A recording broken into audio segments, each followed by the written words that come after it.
mâcher des feuilles de thé. Ça peut calmer un petit peu les douleurs.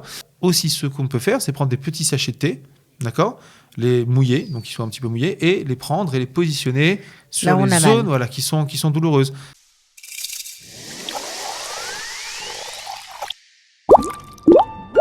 Salut à tous, Shabbat Shalom en avance. Voilà, on espère que vous êtes prêts et surtout que vous n'avez pas mal aux dents. Et oui, parce que ça pourrait contrarier vos plans de la journée. Pour en parler, évidemment, ben oui, vous avez compris, on va parler des maux de dents grâce à Hillel Waknin de la clinique Serenity. Bonjour Hillel. Bonjour Cathy. Bon, alors les maux de dents, on en rigole, mais franchement, ça peut être hyper handicapant. Ouais, on en rigole, mais c'est vrai que quand ça arrive, c'est extrêmement douloureux. Hein. Je crois que c'est un mal que tout le monde connaît comme un mal douloureux. Il n'y a pas d'exception. On ne peut pas toujours aller chez le dentiste en plus, donc au moment où on a très mal. C'est exactement. Ça veut dire l'idée, évidemment, c'est que s'il y a des douleurs, la première chose, c'est de prendre un rendez-vous chez le dentiste et évidemment, plus ou moins urgent, de faire le nécessaire. Maintenant, après, il y a effectivement des situations où il peut avoir des douleurs et là, il y a des petits réflexes, des choses qui peuvent aider en attendant justement d'aller se faire vérifier chez le médecin. Alors, quand on parle de maux de dents, juste pour préciser, on parle de quoi ? Bon, alors déjà, en vérité, ça peut être plusieurs choses, d'accord ? Le plus connu, on parlera d'une carie, par exemple, d'accord ? Mais c'est pas que, ça peut être une mauvaise hygiène buccale en général, ça peut être une inflammation quelconque de la gencive, par exemple. Des fois, birla, c'est complètement aucun rapport, ça peut être tout simplement un problème lié en fait au nerf crânien, et donc ça peut aussi finalement à la fin affecter un petit peu justement la zone de la mâchoire, et à ce moment-là provoquer des douleurs.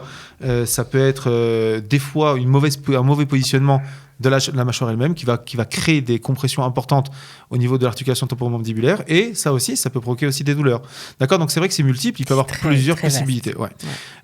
Moi, je sais qu'en clinique, il m'est arrivé plusieurs fois d'avoir des patients, par exemple, qui venaient pour des problèmes, toutes sortes de migraines, etc., etc. Et en fait, concrètement, c'était de leur dire, va voir le médecin. Va chez le dentiste. Peut-être que c'est une histoire de dents, et puis effectivement, en fin de compte, c'était une histoire de dents. D'accord ? Donc ça veut dire que c'est évident que ça peut venir de différents endroits. Donc il faut bien évidemment y faire attention. Alors évidemment, on a compris que le premier réflexe, c'est le dentiste. Mais si on doit attendre un peu, si c'est pendant un jour férié, si on ne peut pas tout de suite y aller, qu'est-ce qu'on peut faire pour se soulager ? Alors, il y a des techniques simples, d'accord, à faire à la maison. La première, c'est tout simplement de prendre de l'eau salée, de la chauffer un petit peu et de faire des bains de bouche, d'accord ? Avec de l'eau salée. Voilà, d'eau salée, simple, d'accord ? Donc c'est vraiment facile à faire. A priori, on a ça à la maison. On fait réchauffer un petit peu l'eau, quand même. Il faut qu'elle soit chaud, ambiant chaud, ça veut dire un petit peu plus que la normale. Et à ce moment-là, on fait des petits bains de bouche qui vont durer à peu près quelques secondes. On fait bouger un petit peu dans la bouche, et puis après on recrache. On fait ça plusieurs fois, d'accord, à peu près pendant 2-3 minutes, et on essaie de le faire plusieurs fois dans la journée. A priori, ça peut soulager dans un premier temps déjà les douleurs. D'accord, donc c'est simple. Voilà. À partir de là, on peut, si on a la possibilité d'avoir de l'eau oxygénée, alors on peut faire la même chose. Ça marchera bien, voire peut-être un petit peu mieux. On a la possibilité aussi de le faire avec du clou de girofle. D'accord ? Ça veut dire que qu'est-ce qu'on fait ? Ça veut dire qu'on prend du clou de girofle, on le met dans un petit verre d'eau, et à ce moment-là, encore une fois... Chaude ou pas forcément ? Tiède. De préférence. Tiède. Okay. D'accord, tiède, simplement tiède, c'est plus simple. Et à ce moment-là, donc encore une fois, de faire des petits bains de bouche. On sait que le clou de girofle, en général, anesthésiant très, très, très, très, très puissant. D'accord ? Aujourd'hui, même les dentistes l'utilisent, d'accord, dans les différents protocoles.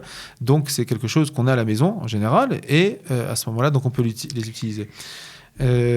Mâcher des feuilles de thé. D'accord, mâcher des feuilles de thé, ça peut aussi... Ah bon, c'est original. Voilà, ça peut calmer un petit peu les douleurs. On parle de mâcher. Aussi, ce qu'on peut faire, c'est prendre des petits sachets de thé, d'accord, les mouiller, donc ils sont un petit peu mouillés, et les prendre et les positionner sur les zones qui sont douloureuses. Ça aussi, c'est une technique. Calme. Voilà, c'est une technique qui va permettre de pouvoir patienter, on va dire, avant l'intervention d'urgence. Exactement. Enfin, je vais donner une petite formule, déjà un petit peu plus, on va dire, développée, mais simple aussi à faire à la maison. Mais disons, il faut déjà avoir notre petit remède de grand-mère. Voilà, le petit remède de grand-mère, mais très, bien. très efficace. On va prendre, en fait, du vinaigre de riz, et on va prendre du poivre chinois. D'accord, qu'on appelle Hua Jiao, qui est du poivre, donc qui a cette capacité plutôt blanc, à être plutôt noir à peu près, et il est intéressant parce qu'il va anesthésier, d'accord, donc il est un anesthésiant naturel. On le prend, on fait la même chose, des bains de bouche. D'accord ? Donc c'est simple à faire, c'est des choses qu'on peut faire à la maison. Oui, tout à fait. Voilà, si on les a, en tout cas dans un premier temps, ça peut calmer Les douleurs. Voilà, les maux de dents. Ok, on peut patienter. Voilà, tout à fait. Alors évidemment, question non pas subsidiaire, mais évidente. Les points d'acupuncture. À votre santé, les points d'acupuncture. Bien sûr. Alors on va parler de 2 points, d'accord ? Le premier, c'est un point qu'on a déjà vu dans d'autres protocoles, mais pour le coup, là maintenant, il est essentiel. Il s'agit du numéro 4 du gros intestin. Où est-ce qu'il est positionné celui-là ? Entre le premier et le deuxième métacarpien, on va en fait... Ici. Voilà, tout à fait. On va coller notre pouce à l'index. Puis là, on va avoir une petite colline qui va se faire. Sur la bosse. Il a fait exactement. Puis là-bas, on va masser. Ce point est très, très important. On dirait que c'est un point de contrôle du visage en général.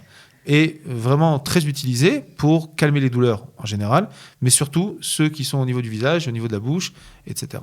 D'accord. Donc ça, c'est on peut le faire indifféremment, parce que vous ne nous le dites jamais, ça. Indifféremment sur la main droite ou sur la main gauche. Oui, on peut le faire dans les 2 mains, il n'y a aucun problème. Et s'il y a une main qui fait mal et l'autre qui fait pas mal ? Alors on travaillera sur les 2 mains et on peut être en priorité sur le point qui fait mal. Maintenant, si ça fait trop mal et qu'à cause de ça on ne peut pas travailler, on ira sur la deuxième main.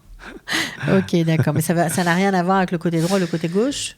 Pas forcément à ce niveau-là, non, parce qu'en fait, on parle de méridien, on parle de harutim, c'est-à-dire en fait donc de trajet. Et puis ces trajets, donc la nature de ce trajet se fait gamme sur la droite, gamme sur la gauche. Donc pour le coup, en utilisant à droite ou à gauche, on aura des résultats. Maintenant, c'est vrai qu'en clinique, dans certains protocoles spécifiques, on peut travailler en méchoulave, on peut travailler des fois sur des zones, par exemple pour une épaule, on travaillera sur le pied inverse, etc., etc. Et il y a des techniques comme ça qui existent parce qu'elles répondent à une réflexion et un protocole spécifique. Ok. Bon, alors, est-ce qu'on a fait le tour du sujet ? On va prendre un deuxième point. Un deuxième point, voilà, qui est tout simplement positionné au niveau du visage. Où est-ce qu'il sera ? Il sera positionné au niveau du point le plus élevé du masséter. Le masséter est un muscle très important. Selon certains, c'est un des muscles les plus puissants du corps en général. Et il est positionné donc au niveau de notre mâchoire, tout à fait. Okay. Donc on a ce qu'on a ici la mandibule, ce qu'on appelle aussi la mâchoire inférieure. Et donc ce qu'on va faire, c'est qu'on va monter plus haut. C'est-à-dire là, on peut voir l'angle en fait de la mandibule dans la mâchoire. On va remonter un petit peu. Et là, on va serrer les dents arrière. Et là, on va ressentir qu'il y a un muscle qui ressort un petit peu. Ce muscle qui ressort un petit peu, là-bas précisément, il y a un point. C'est le numéro 6 de l'estomac. D'accord ? Point très intéressant pour plein de choses. Ce point-là, on va le masser aussi pendant quelques minutes. Ça, c'est bon quand on a aussi des mandibules qui se coincent ? Oui, tout à fait. Il peut faire partie, tout à fait. Il peut faire partie aussi de ces différents points, justement, qui vont pouvoir soulager les problèmes de l'articulation temporomandibulaire. Et donc, à partir de là, effectivement, dans le cadre de d'autres points, on peut travailler justement sur l'articulation. Bon, ok. Bon, là, on a fait le tour. Ouais. On a tout dit. Voilà. Bon, on vous souhaite vraiment de ne pas avoir mal aux dents parce que franchement, c'est très désagréable. Mais bon, voilà, vous savez quoi faire pour vous soulager.